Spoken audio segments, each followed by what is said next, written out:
Bismillahirrahmanirrahim. Assalamualaikum warahmatullahi wabarakatuh.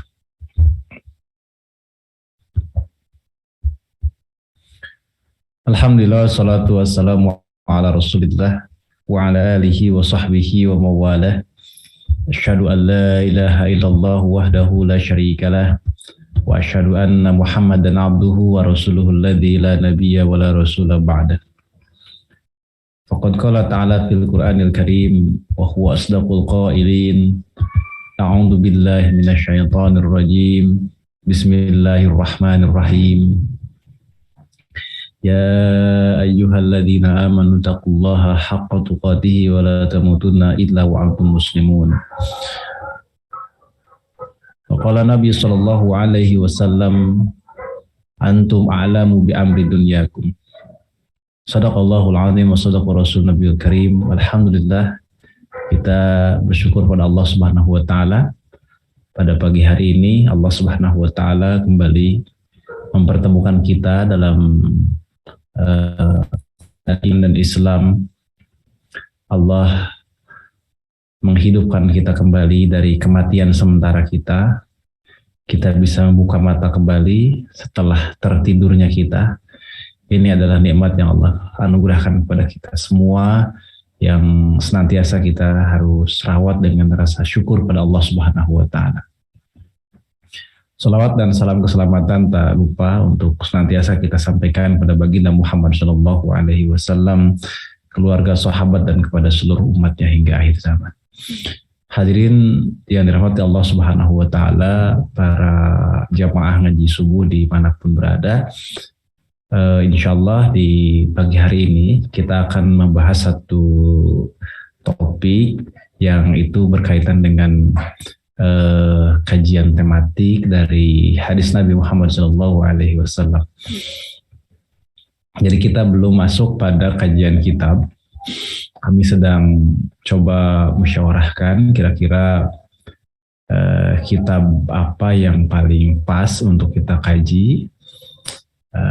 Karena awalnya tentu kita tidak akan mengkaji kitab mustalah hadis lagi, karena minimalnya 2 kitab sudah kita selesaikan dan dua-duanya berkaitan dengan mustalah hadis. Pertama adalah Al-Qawaidul Asasiyah fi Ilmi Mustalahil Hadis. Yang kedua adalah yang kemarin yang baru kita selesaikan, yakni Nukhbatul Fikar fi Mustalahi Ahlil Athar, dan dua-duanya dengan sanad yang mutasil. Dan ijazah sanadnya sudah kami sampaikan juga ke Ustadz Supriyadi, baik kitab yang Al-Qawaidul Asasiyah maupun yang kemarin Nukhbatul Fikar. Bagi yang hadir secara istiqomah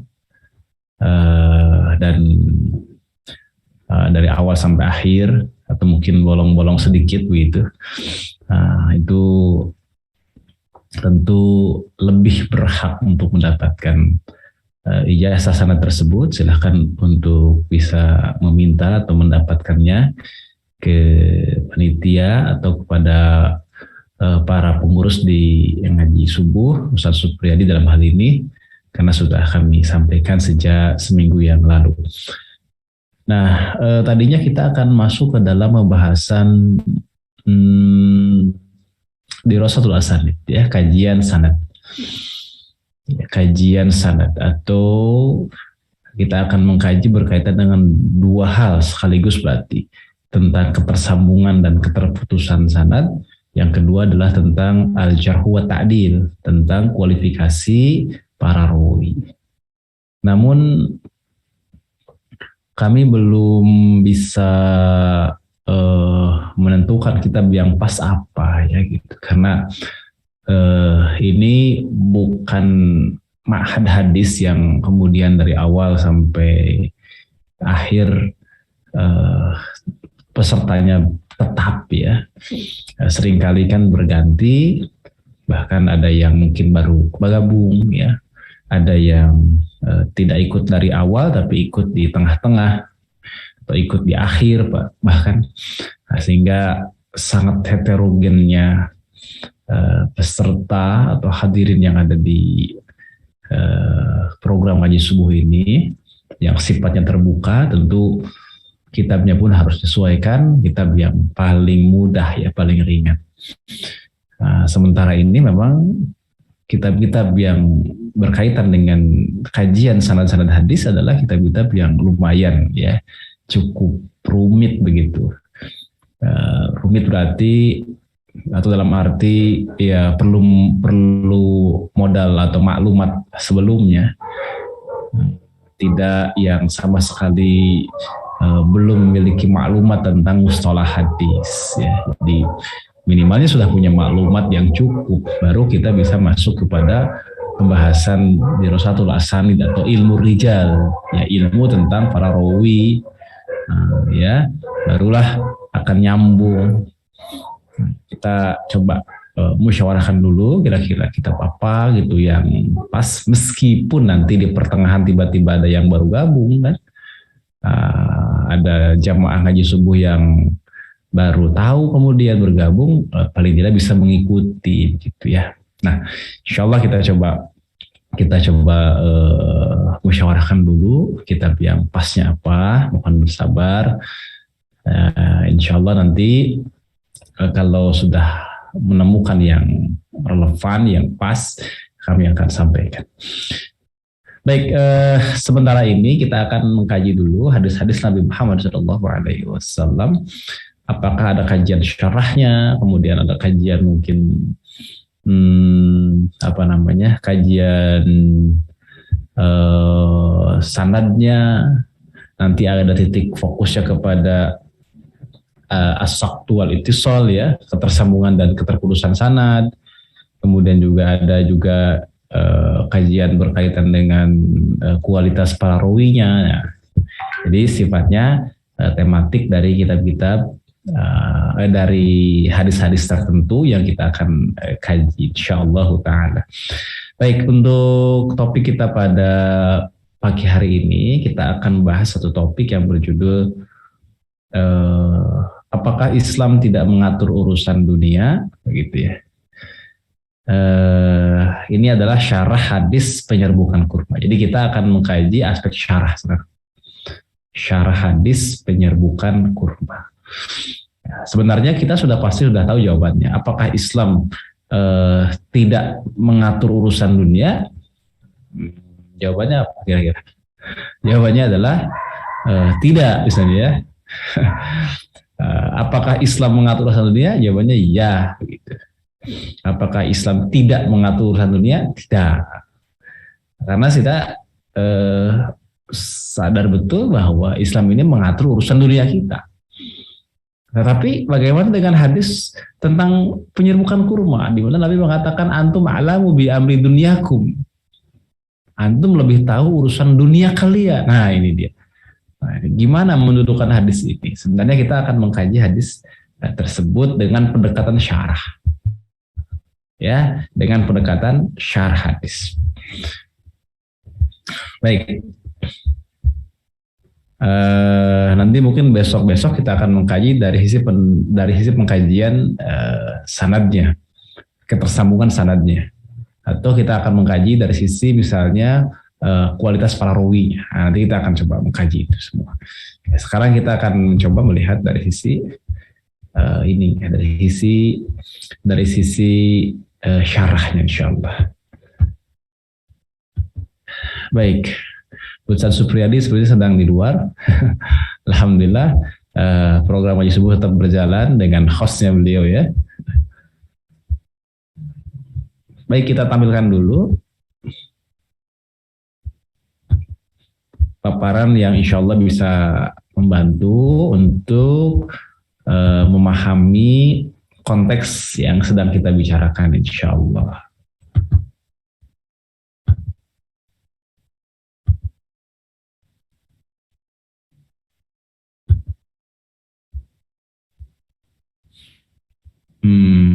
Mana.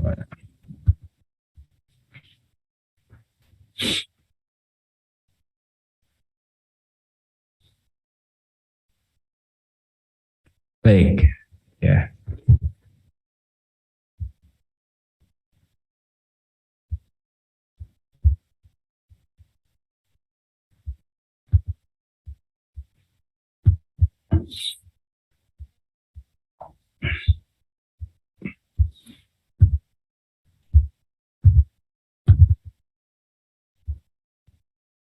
Baik, sudah cukup terlihat ya dengan jelas ya, mudah-mudahan.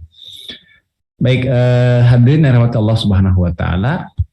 Topik kita pada pagi hari ini adalah ini, benarkah Islam tidak mengatur urusan dunia? Kita sudah tahu jawabannya kan? Jawabannya adalah tidak benar gitu ya. Karena Islam mengatur urusan dunia kita. Loh, kalau begitu bagaimana menuduhkan hadis tentang penyerbukan kurma? Kita akan coba bedah. Wafilah yang dirahmati Allah Subhanahu wa taala, perkara penting atau hal penting yang perlu kita fahami bersama-sama adalah bahwa Islam adalah sistem kehidupan. Ya, Islam adalah sistem kehidupan yang khas, syariatnya mencakup semua aspek kehidupan, menyeluruh dan sempurna. Hal itu karena datang dari Allah, Tuhan semesta alam.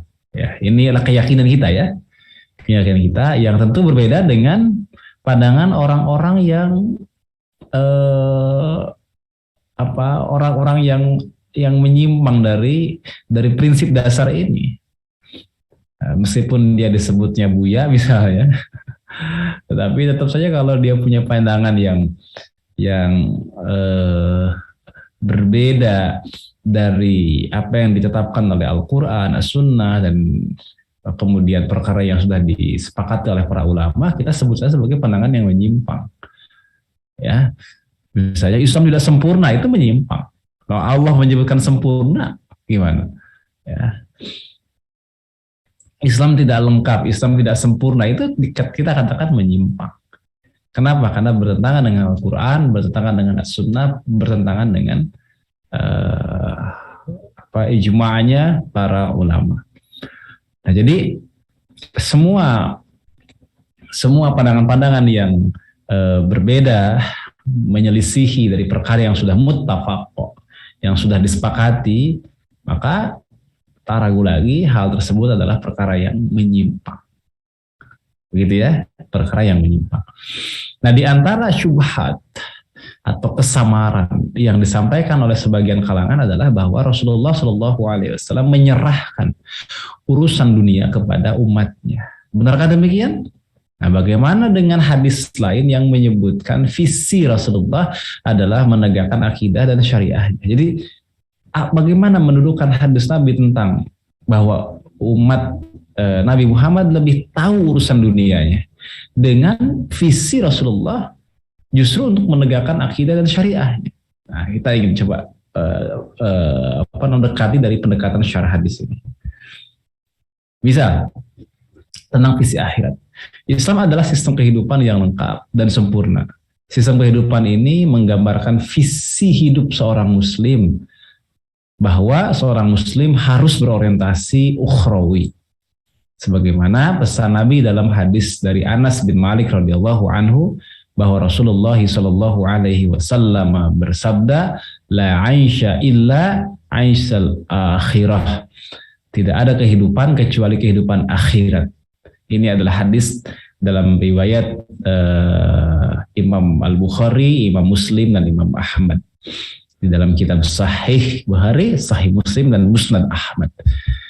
Nah, jadi jelaslah di sini bahwa visi kehidupan yang hendak dibangun oleh Rasulullah SAW adalah visi akhirat. Jadi menata kehidupan dunia ini dengan visi akhirat. Berarti kalau begitu dunia ini harus dibangun di atas prinsip pertanggungjawaban nanti di akhirat, kan begitu.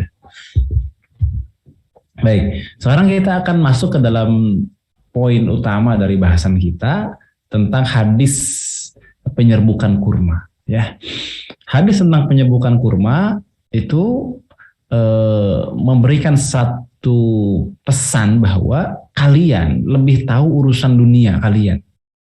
Itu pesan pentingnya kan gitu. Kalian lebih tahu tentang urusan dunia kalian. Pertanyaan mendasarnya adalah apa yang dimaksud dengan urusan dunia? Ya, apa yang dimaksud dengan urusan dunia? Supaya lebih lengkap kita coba tampilkan teks hadisnya adalah sebagai berikut. Ini adalah hadis dari Anas bin Malik radhiyallahu anhu, anna Nabiy sallallahu alaihi wasallam marra biqaumin yulaqqihuna faqala law lam taf'alu lasaluha qala fa kharaja syaitan famarra bihim faqala ma linakhlikum qalu qulta kadza wa kadza qala antum a'lamu bi amri dunyakum. Ini sebenarnya teksnya panjang sebenarnya ya. Kisahnya juga panjang ini. Tapi ringkasnya demikian bahwa suatu ketika Nabi SAW melewati sahabat yang sedang melakukan penyerbukan kurma, ya, mengawinkan kurma. Beliau lalu bersabda, laulam taf'alu lasoluha. Seandainya kalian tidak melakukan seperti itu, niscaya kurma itu tetaplah bagus. Nah, kata Nabi SAW. Jadi Nabi berkomentar. Jadi ketika para sahabat, ya, para petani di Madinah itu sedang melakukan penyerbukan kurma, sedang mengawinkan kurma, kemudian Rasul lewat dan memberikan komentar. Komentarnya adalah laulam taf'alu lasoluha. Seandainya kalian tidak melakukan hal itu, niscaya tetaplah akan baik hasilnya. Nah, setelah beliau berkata seperti itu, tentu saja kan para sahabat, ya, itu akan mengikuti gitu, ya, apa yang Rasul Shallallahu Alaihi Wasallam sampaikan, kan, karena ketaatannya mereka. Jadi mereka lalu tidak mengawinkan kurma lagi. Karena sudah dikomentari oleh Nabi. Namun apa yang terjadi? Yang terjadi adalah kurmanya justru menjadi jelek. Ketika melihat hasilnya seperti itu pada suatu kesempatan, Nabi lewat lagi, ternyata hasilnya tidak bagus, jelek hasilnya. Kemudian Nabi mengatakan kepada mereka, kenapa kurma itu bisa jelek seperti itu? Apa jawaban mereka? Qulta kadza wa kadza. Kata mereka, wahai Rasulullah, engkau telah berkata kepada kami begini dan begitu. Jadi bukankah dulu engkau yang mengatakan begini begitu? Begitu. Ya. Artinya, bukankah engkau dulu yang mengatakan seandainya kurma ini tidak dikawinkan, tidak dilakukan penyerbukan, maka kami ikuti. Dan seperti inilah hasilnya. Ya, hasilnya tidak bagus, ya. Nah, ketika mereka mengatakan demikian, ya nikul takada wa kada, bahwa mereka membalikan gitu, bahwa wahai Rasulullah, bukankah engkau telah berkata kepada kami kada wa kada. Kemudian apa yang dikatakan Rasulullah, antum a'lamu bi amri dunyakum. Kata Nabi, kamu lebih mengetahui urusan dunia kalian. Ya, kalian sekali lagi lebih mengetahui, a'lam, ya, bi amri dunyakum, tentang urusan dunia kalian. Begitu. Nah, penggalan dari hadis inilah yang kemudian dijadikan sebagai dasar oleh sebagian kalangan bahwa Islam tidak mengatur urusan dunia. Islam tidak mengatur urusan politik. Islam tidak mengatur urusan ekonomi. Islam tidak mengatur urusan pergaulan. Islam tidak mengatur urusan pemerintahan. Dan seterusnya dan seterusnya. Islam tidak mengatur misalnya tentang tentang peradilan dan lain sebagainya. Sehingga hal-hal semacam itu dikembalikan kepada kesepakatan manusia. Ya. Akhir-akhir ini kita kembali dihadapkan atau kita kembali menemukan suatu pernyataan bahwa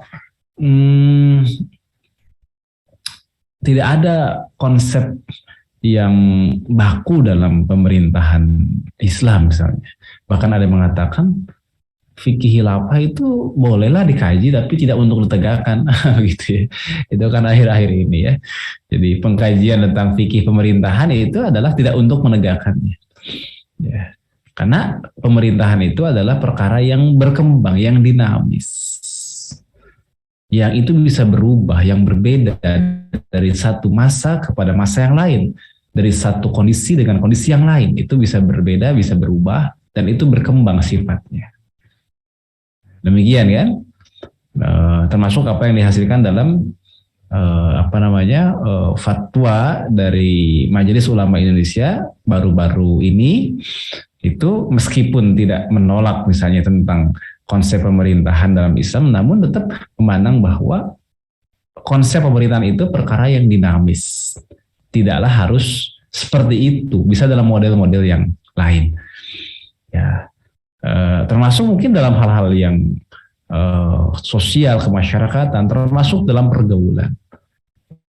Orang mungkin tidak sadar bahwa apa yang terjadi hari ini dengan berbagai macam kasus yang terjadi ya, dan itu sangat memilukan kita tentang pelecehan seksual ya, terkait dengan ya banyak hal lah berkaitan dengan dampak buruk dari pergaulan.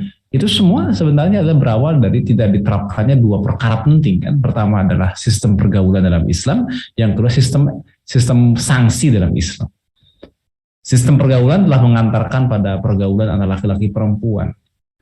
Karena dalam Islam baik itu dengan paksaan atau tanpa paksaan sama saja itu adalah dosa. Ya. Dan yang kedua sistem sanksi. Orang yang melakukan kejahatan kemudian harusnya diberikan sanksi yang sangat tegas dalam Islam, dan itu tidak ditemukan dalam sistem yang lain. Nah, lantas bagaimana itu relevannya semua itu gitu ya, dengan apa yang Nabi sampaikan, antum a'lamu bi amri dunyakum, sehingga dengan hadis ini menjadi landasan bagi sebagian kalangan tadi bahwa Islam nggak usah mengatur, atau memang Islam tidak mengatur urusan dunia, karena kita lebih tahu, manusia lebih tahu, umat Islam lebih tahu gitu ya tentang urusan dunia kita, kurang lebih begitu. Nah, baik, sebelum ke sana kita akan takhrij dulu hadis ini. Iwafila, kalau kita takhrij hadis ini adalah hadis sahih ya. Hadis ini akhrajahu Muslimun fi sahihihi. Hadis ini adalah hadis yang dikeluarkan oleh Imam Muslim ya. Jadi Imam Muslim mengeluarkan dalam kitab sahihnya, Ibnu Hibban juga mengeluarkan dalam kitab sahihnya, Ibnu Majah mengeluarkan dalam kitab sunannya, Ahmad ya, Imam Ahmad mengeluarkan dalam musnadnya, Abu Ya'la dalam musnadnya, kemudian Al-Bazzar dalam kitab musnadnya ya. Jadi hadis ini dikeluarkan atau tercantum dalam banyak kitab induk hadis ya, dapat kita jumpai dalam banyak kitab induk hadis, di antaranya saja adalah Sahih Muslim, Sahih Ibnu Hibban, Sunan Ibnu Majah, Musnad Ahmad, Musnad Abi Ya'la, dan Musnad Al-Bazzar ya, itu di antaranya. Kedudukan hadis ini sahih ya, karena memenuhi persyaratan sebagai hadis sahih. Nah, kita semua harus sudah tidak asing lagi apa itu syarat hadis sahih. Nah, coba disebutkan apa saja itu syarat hadis sahih. Mudah-mudahan dapat kopi ya yang bisa. Mudah-mudahan ya. Apa saja 5 syarat hadis sahih, apa saja 5? 1, 2, 3, 4, 5 ya, alhamdulillah betul semua ya. Gak kedengaran juga ya, alhamdulillah betul semua. Ya, jadi ya betul 5 itu ya, 5 syarat hadis sahih. Kalau ada yang mau menuliskan di chat juga boleh ya. 5 syarat hadis sahih apa saja. Untuk memastikan saja, ini kita udah belajar bertahun-tahun ini, jangan-jangan lupa syarat hadis sahih ada berapa dan apa saja. Ya. Coba di Zoom-nya dituliskan syarat hadis sahih apa yang 5 itu. Atau di YouTube boleh disebutkan. Ini saya nggak mau lanjut dulu nih ya sebelum bisa menyebutkan 5 syarat hadis sahih. Boleh unmute, boleh di-unmute.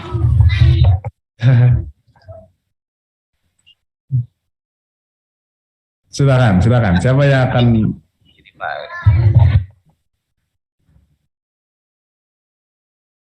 ada 5 syarat hadis sahih. Jadi hadis di atas tadi adalah kedudukannya sahih karena memenuhi syarat hadis sahih. Apa itu syarat sahih?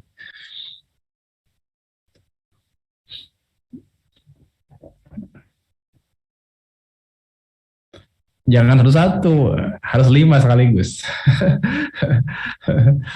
Nah,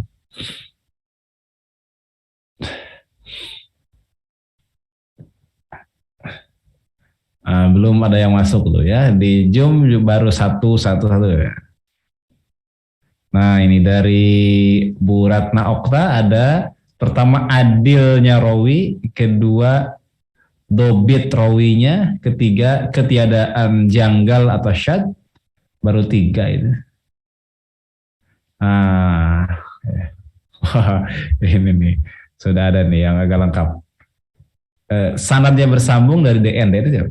Periwayatannya bersifat adil, periwayatannya bersifat dobit, tidak janggal atau syad, terhindar dari ilat. Nah, bukan periwayatan ya, tapi rawinya ya, rawinya. Kalau periwayatan itu proses berarti. Yang tepat itu adalah rawinya, orangnya.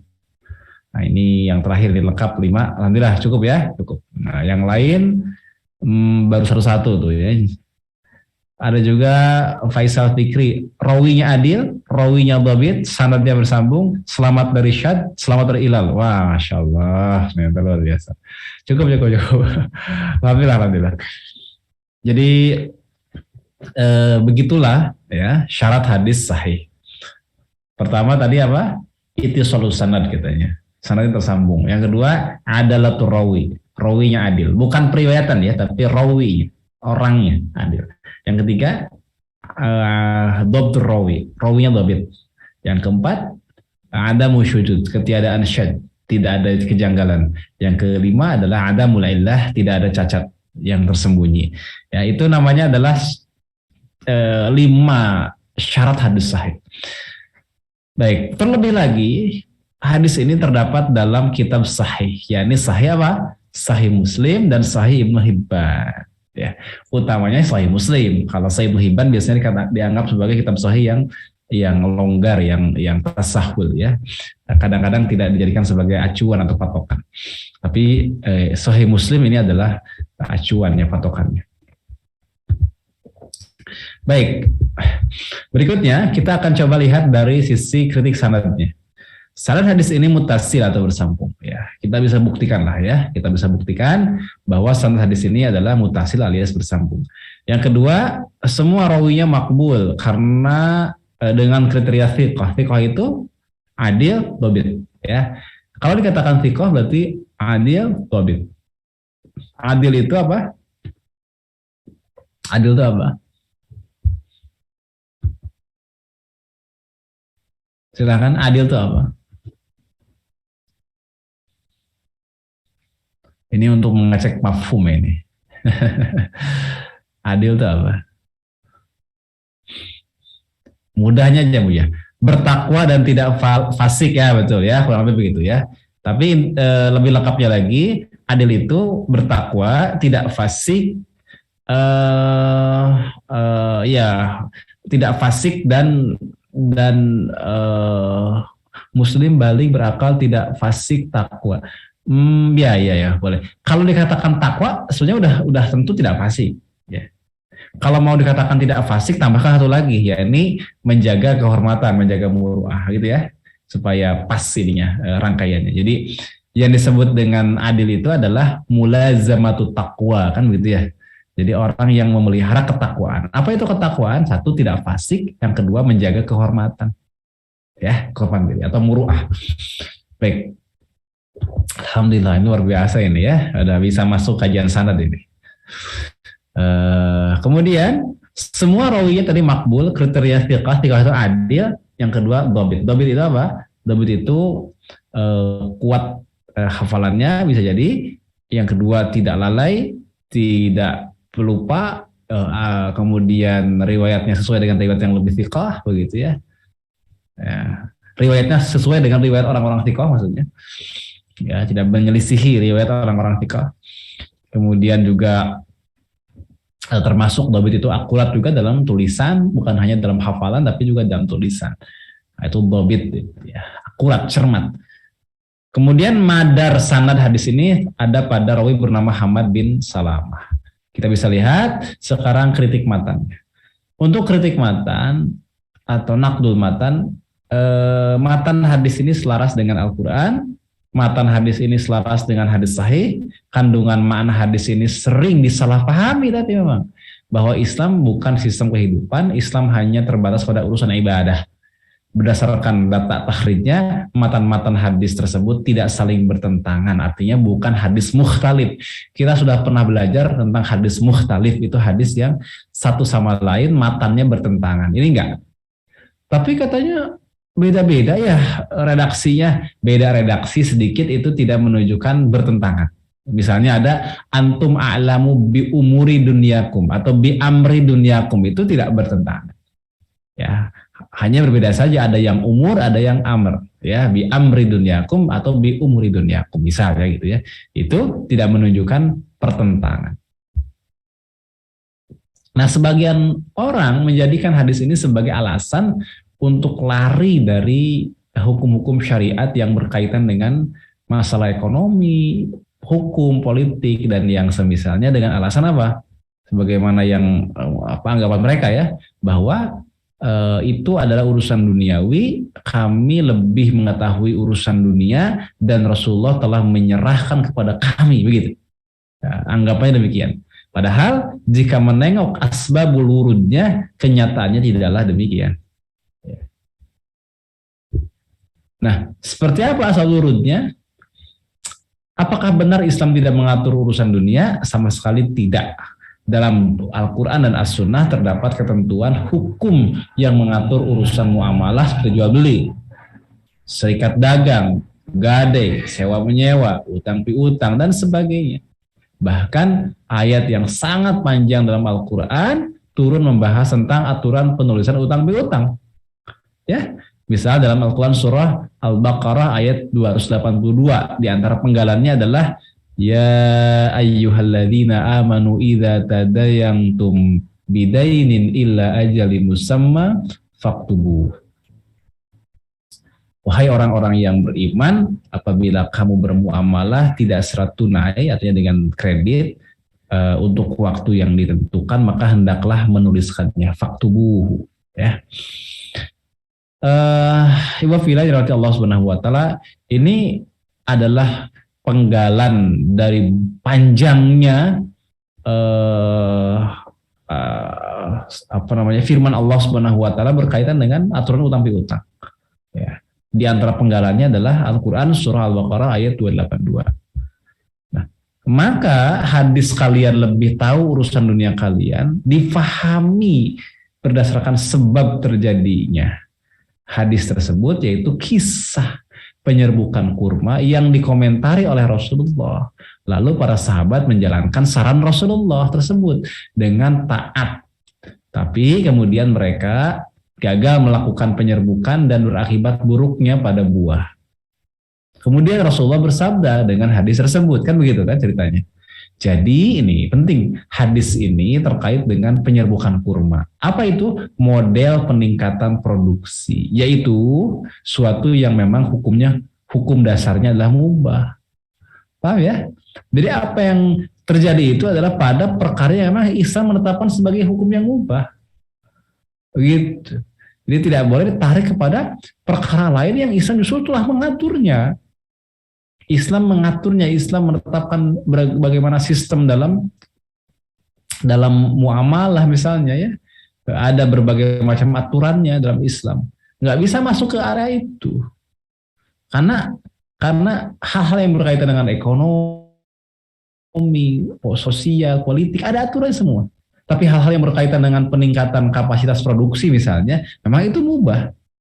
Dan Rasulullah SAW berbicara pada konteks itu, pada konteks apa? Model peningkatan produksi pertanian yang memang hukumnya adalah mubah. Nah, agar lebih jelas begini, hadis ini dikeluarkan oleh Imam Muslim sebagai hadis ketiga, hadirin. Jadi ada hadis 1, hadis 2, hadis 3 dalam babu wujubi imtisali maqalahu syara'an duna ma zaqarahu sallallahu alaihi wasallam min ma'aishi dunya ala sabilir ra'i. Masyaallah ya. Jadi hadis yang tadi itu adalah hadis ketiga dalam satu bab penting. Bab tentang apa? Bab wujubi imtithal. Ya bila babnya coba dibuka dalam Sahih Muslim, ya dibuka dalam Sahih Muslim. Justru judul babnya adalah bab tentang wajibnya imtithal, wajibnya untuk mengikuti, mencontoh, untuk terikat terhadap apa? Terhadap maqalahu syara'an, ya, terhadap apa yang Nabi Muhammad SAW sabdakan dalam perkara yang sifatnya syar'i. Gitu. Dan itu tentu berbeda dengan perkara yang dalam istilahnya Imam Muslim adalah min ma'aishi dunya. Kalau dalam perkara yang min ma'aishi dunya, perkara yang teknis kehidupan dunia gitu, itu sesuai dengan atau dikembalikan kepada pada ro'yu manusia, pada akal manusia. Tapi kalau perkara itu perkara yang merupakan perkara tasyri, maka harus imtithal, babu wujubi imtithal. Nah, inilah menariknya saat kita berbicara ya berkaitan dengan antum a'lamu bi amri dunyakum. Saat orang-orang berbusa-busa berbicara tentang Islam tidak mengatur urusan dunia kalian, dia lupa bahwa konteksnya itu tidak boleh dilepaskan dari apa yang sedang dibicarakan. Dan dia lupa bahwa Imam Muslim justru menempatkan hadis tersebut di dalam satu bab yang berjudul bab wujub imtisal. Bab tentang wajibnya mengikuti atau terikat dengan apa yang disabdakan oleh Nabi Muhammad SAW. Hadirin, dua hadis di atasnya yang juga menceritakan masalah yang sama justru menegaskan kewajiban kita untuk mengambil dan menjalankan semua hukum syariah yang beliau bawa. Gitu ya. Kita buktikan. Ini hadis pertama. Pertama, hadis dari penuturan Musa bin Tolhah dari bapaknya yang berkata ini.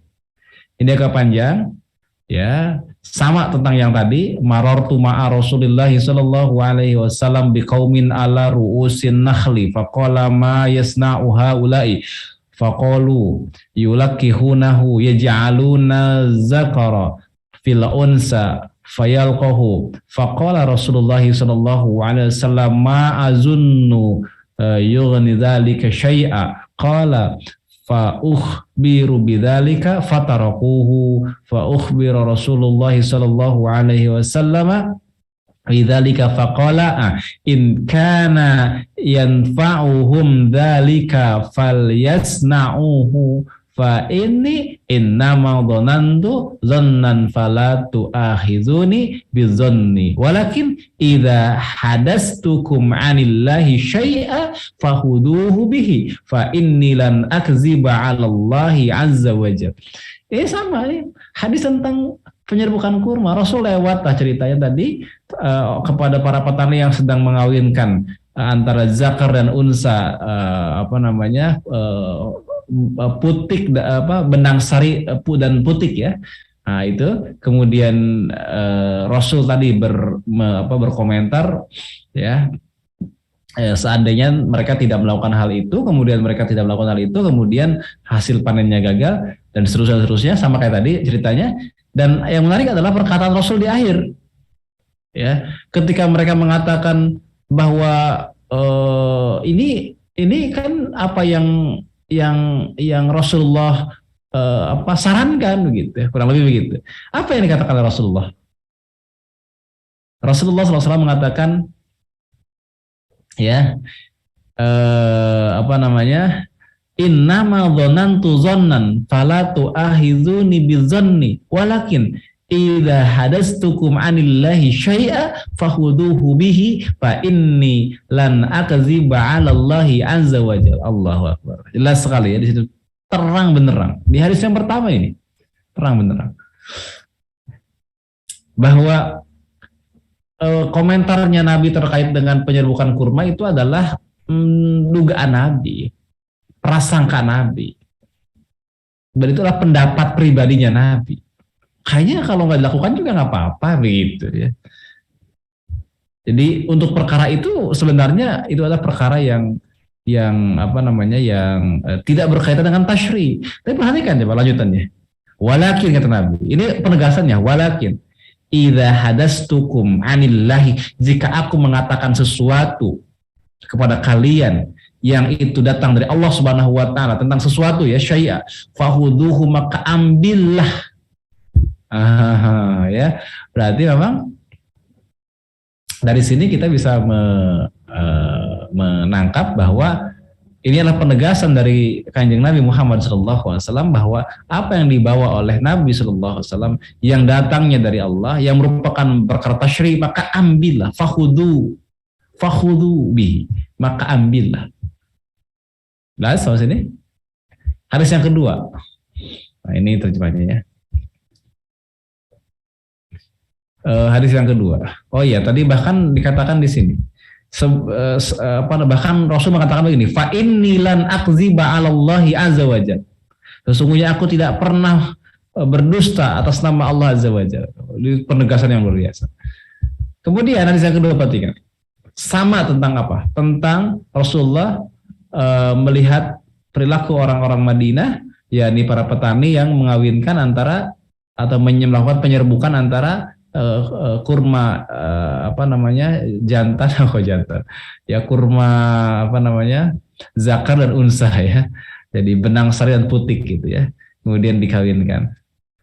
Dan Rasul memang berkomentar hal yang sama, la'allakum law lam taf'alu kana khairan, kalaupun nggak dilakukan kayaknya baik-baik aja begitu. Ternyata mereka nggak melakukan ya, kemudian hasil panennya tidak begitu bagus ya. Dan yang menarik adalah apa yang dikatakan Rasulullah, innama ana basyarun, sesungguhnya aku ini hanyalah manusia, kata Nabi, untuk menegaskan bahwa apa yang tadi dikomentari oleh Nabi itu terkait dengan penyerbukan kurma adalah pendapat pribadi beliau. Tapi Nabi memberikan satu penekanan penting, idza amartukum bisyai'in min dinikum fakhudhu bihi. Perhatikan di bagian akhirnya. Apa? Idza, jika amartukum, aku memerintahkan kepada kalian bisyai'in, dengan sesuatu, min dinikum, dari din kalian, fakhudhu bihi, maka ambillah ya, ambillah dengannya. Wa idza amartukum bisyai'in min ra'yin, katanya, fa inna ma'anna basyar, dan jika aku memerintahkan kepada kalian tentang perkara yang bukan din, bukan bagian dari din, tapi min ra'yin, dari pendapat pribadiku, innama anna basyar, semata-mata aku hanyalah manusia biasa. Jadi jelas perkara yang berkaitan dengan din, ambil semuanya. Oh, berarti kita sudah paham sekarang. Antum a'lamu bi amri dunyakum, yang dimaksud dengan dunia di situ adalah bukan penataan pengaturan urusan dunia, bukan sama sekali. Tapi perkara teknis yang memang hukumnya mubah, seperti peningkatan kapasitas produksi. Karena kalau urusan dunia itu dimaknai sebagai bagaimana mengelola dunia ini, justru din kalian sudah membawa aturan tentang itu, kan begitu. Jadi itu adalah perkara yang diatur oleh din Islam. Jadi jelaslah kalau gitu ya. Di kedua hadis ini dengan jelas memasukkan masalah penyerbukan kurma itu bagian dari perkara teknis dunia, min ma'aishi dunia, itu maksudnya. Dalam hal perkara sejenis inilah Nabi SAW bersabda, antum alamu bi amri dunyakum, kalian lebih tahu tentang urusan teknis dunia kalian, gitu maksudnya. Jadi bisa tambahkan ya, antum alamu bi amri dunyakum adalah kalian lebih tahu tentang urusan teknis dunia kalian, yang memang hukum asalnya adalah mubah. Kita juga bisa melihat bagaimana syarahan dari Imam An-Nawawi rahimahullahu ta'ala. Jadi memang itu adalah dugaan dari Nabi SAW. Dalam hadis yang di atas kan dikatakan begitu, ma'azunnu yughni dzalika syai'a fa kharaja syisan, dan seterusnya ya. Dan Dan apa yang dikatakan oleh Nabi Shallallahu Alaihi Wasallam ketika mengatakan walakin idza haddastukum 'anillahi syai'a fahuzu bihi. Ini menegaskan bahwa kita wajib terikat dengan seluruh apa yang ditetapkan oleh Allah Subhanahu wa taala. Ketika Nabi Shallallahu Alaihi Wasallam menceritakan sesuatu dari yang datang dari Allah, maka ambil. Idza amartukum bi syai'in min dinikum fahudzu bihi. Ini jelas sekali. Kata-kata ini ya, dua kata-kata ini innama mana tadi? Ini in kana mana? Nah, ini walakin idza hadastukum anillahi syai'a fahudzuhu. Kemudian yang kedua adalah idza amartukum bi syai'in min dinikum fahudzu bihi, atau wa idza amartukum bi syai'in min ra'yin wa innama ana bashar. Ini menunjukkan bahwa perkara dunia ini ya, perkara dunia ini bagi dua, kan ada perkara yang merupakan tasyri, berarti kan ada perkara yang bukan tasyri, yang teknis dunia, min ma'aishi dunia. Kalau perkara yang itu merupakan tasyri maka diatur oleh syariat dan itu wajib terikat dengannya. Tapi kalau yang ghair tasyri ya, hal teknis misalnya min ma'aishi dunia, maka silahkan, begitu ya, silahkan. Nah, inilah yang dimaksud dengan min ra'yin di sini adalah ay min amri dunya wa ma'aishiha, gitu. La alat tasyri, bukan perkara tasyri. Sedangkan masalah seperti sosial, budaya, politik, hukum, pemerintahan, itu semua perkara tasyri. Islam telah memberikan aturan tentang masalah itu semua.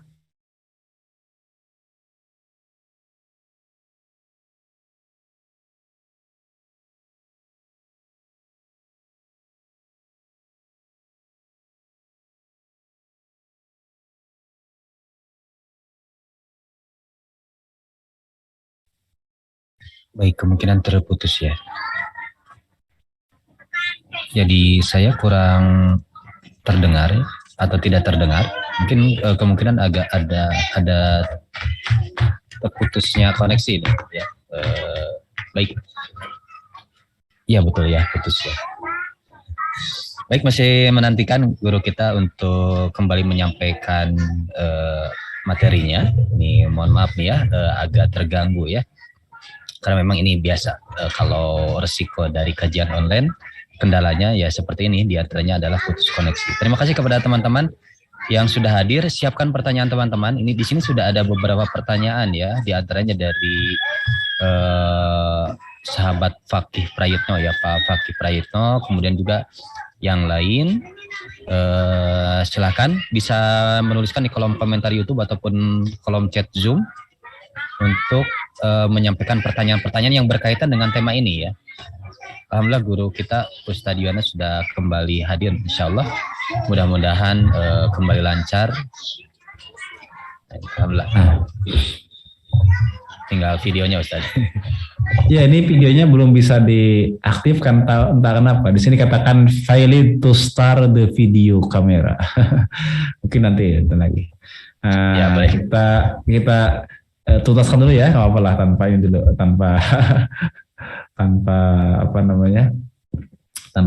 video dulu.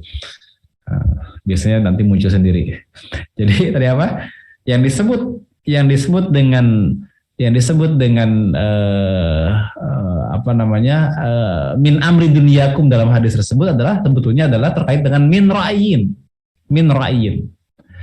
Ya, ini berupa pendapat yang artinya adalah min ma'aishi dunia, ya, ma'aishi dunia atau hal berkaitan dengan mata pencarian atau penghidupan atau hal teknis, bukan perkara tasyri, ya.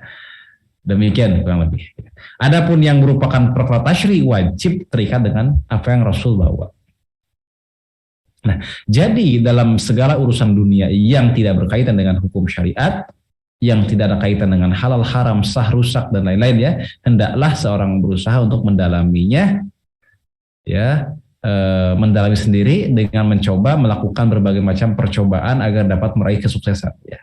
Urusan dunia ini yang tidak ada kaitan dengan hukum syariat, yang bukan perkara tasyri, silakan. Dalam pertanian apakah mau ekstensifikasi, mau intensifikasi, mau tumpang sari, mau macam-macam, silakan. Ya, silakan. Berkaitan dengan apa? Berkaitan dengan berkaitan dengan hal-hal yang sifatnya teknis kehidupan dunia. Nah, ini perkara yang perkara yang harus difahami oleh kita semua agar tidak salah faham. Nah, meski ungkapan Nabi dengan satu ungkapan yang sudah masyhur, yakni antum a'lamu bi amri dunyakum, itu bersifat umum, perhatikan ya, bersifat umum. Sesuai ketentuan usul, ungkapan umum itu jika datang sebagai komentar atau jawaban atas suatu pertanyaan atau situasi, maka itu bersifat umum pada jenis masalah atau situasi itu. Paham ya? Ya, sekali lagi, ini kaidahnya. Antum a'lamu bi amri dunyakum umum. Tapi sesuai dengan aturan, sesuai dengan kaidah dalam usul, ungkapan umum jika datang sebagai komentar atau jawaban atas suatu pertanyaan atau situasi, maka ia bersifat umum pada jenis masalah atau situasi itu. Paham ya? Narasi hadis-hadis tersebut jelas mengenai penyerbukan kurma. Jadi sabda Rasulullah SAW, antum a'lamu bi amri dunyakum, itu berlaku pada perkara-perkara semacam penyerbukan kurma. Dan itulah yang disebut dengan amru dunya, ya, dalam hadis tersebut. Insyaallah. Islam tidak datang mengatur urusan amru dunya, yakni masalah teknis dan semacamnya secara detail ya. Islam hanya mengatur perkara itu melalui hukum-hukum umum. Detail atau teknis dan perkara eksperimental itu bisa dipilih sesuai dengan hasil eksperimen, pengalaman menurut situasi dan keadaan, selama dalam batas-batas koridor hukum-hukum syariah. Adapun dalam perkara-perkara agama, termasuk di dalamnya perkara tasyri, wajib mengambil yang datangnya dari Allah Subhanahu wa taala. Itu. Dan terakhir kita ingin lihat bagaimana Islam, ya, akidah Islam adalah landasan dari kehidupan. Coba perhatikan oleh kita semua hadis yang kedua ini, ini hadis dari Ibnu Umar ya, bahwa Rasulullah SAW bersabda, umirtu an uqatilan nas hatta yashhadu an la ilaha illallah wa anna Muhammadan Rasulullah wa yuqimus salata wa yu'tuz zakata fa idza fa'alu dzalika fa'asamu minni dima'ahum wa amwalahum illa bihaqqil islami wa hisabuhum 'alallahi ta'ala. Aku diperintahkan untuk memerangi manusia sampai mereka bersaksi tiada Tuhan yang berhak disembah selain Allah, sesungguhnya Muhammad utusan Allah. Berarti bersahadat, masuk Islam, kemudian melaksanakan syariatnya kan, mendirikan sholat, mengeluarkan zakat dan seterusnya. Apabila mereka mengerjakan itu, terpeliharalah daripadaku darah dan harta mereka kecuali menurut hukum Islam, ya. Artinya kalau memang hak untuk ditumpahkan, seperti misalnya yang berzina dan muhson dirajam, ya, yang murtad itu dibunuh dan seterusnya, itu adalah sanksi-sanksi yang memang ada dalam Islam, dan itu hak, ya, sesuai dengan hukum Islam. Dan perhitungan amal mereka terserah pada Allah Subhanahu wa taala. Hadis ini sangat penting, ya. Hadis ini dikeluarkan oleh Imam Bukhari, Imam Muslim dan seterusnya. Hadis ini sahih tentu saja. Hadis ini sangat penting. Kenapa? Karena menjelaskan bahwa satu, tidak boleh menjadikan sesuatu pemikiran atau ideologi selain akidah Islam sebagai landasan atau dasar negara. Nggak boleh. Dengan demikian dasar kehidupan bermasyarakat dan bernegara harus bersumber dari Islam, dari akidah Islam. Karena tadi asyhadu alla ilaha illallah wa asyhadu anna Muhammad Rasulullah itu adalah landasan, ya. Dan aku, kata Nabi, diutus untuk seluruh manusia, bahkan memerangi manusia yang tidak mau atau menentang dalam dakwah Nabi, gitu. Hadis-hadis tersebut di atas menjadi dalil bahwa penerapan dan ketundukan pada hukum-hukum Islam adalah dasar bagi sahnya kekuasaan dalam perspektif Islam. Yang ketiga, hadis ini menunjukkan bahwa akidah Islam tidak hanya sebagai landasan bagi kekuasaan dan pemerintahan, tapi juga disebarluaskan kepada seluruh umat manusia, ya. Jadi bukan hanya landasan bagi kekuasaan, tapi juga disebarkan ke seluruh penjuru manusia. Kesimpulannya, Sebagian kalangan menggunakan hadis-hadis di atas dan hadis-hadis serupa sebagai dalil bagi pendapat mereka bahwa Islam tidak mengatur, ya, tidak diturunkan untuk mengatur kehidupan dunia. Pendapat ini sungguh merupakan penyimpangan makna hadis tersebut. Itu pula yang dijelaskan oleh Imam Nawawi dalam syarahnya. Syariat tidak menentukan rincian suatu perbuatan yang bersifat mubah seperti tata cara pertanian dan pemanfaatan ilmu pengetahuan dan teknologi. Itu semua terkait dengan ilmu, bukan tentang sistem kehidupan, tentang teknis, ya, dunia, bukan tentang sistem kehidupan. Nah, hadis di atas harus ditempatkan pada konteksnya atau maudhu'nya, yaitu terkait dengan teknik pertanian atau yang semisal. Hadis nomor 2361 dan 2362 sebelumnya justru menunjukkan bahwa yang diucapkan oleh Rasulullah adalah sebuah gagasan yang terlintas begitu saja di benak Rasulullah. Hal tersebut bukan persoalan hukum atau tasyri, melainkan perkara teknis. Hal ini mirip dengan strategi penempatan pasukan pada perang Badar, kan, di mana Rasulullah mengikuti saran dari Hubab bin Munzir. Nah, hadis nomor 2363 yang kita bedah menunjukkan bahwa Rasulullah memberi kebebasan kepada umatnya untuk menemukan cara-cara terbaik, teknik dan teknologi mutakhir dalam pemanfaatan alam ini. Alhamdulillah, itu ya yang bisa kita bedah pada pagi hari ini. Mudah-mudahan dapat dipahami. Ini pendekatan syarah, ya. Untuk memahami sebuah hadis kita tidak bisa hanya membaca teks hadis tersebut tanpa melihat hadis sebelumnya, hadis setelahnya, atau asbabul wurudnya, nggak bisa. Kita harus melihat konteksnya, hadis sebelumnya, hadis setelahnya, dan asbabul wurudnya. Barulah kita bisa memahami. Ya, setelah itu baru kita lihat juga syarahnya, bagaimana syarahan para ulama. Dia tidak bisa sembarangan. Ya, begitu kurang lebih, mudah-mudahan dapat dipahami. Barakallahu li wa lakum. Assalamualaikum warahmatullahi wabarakatuh.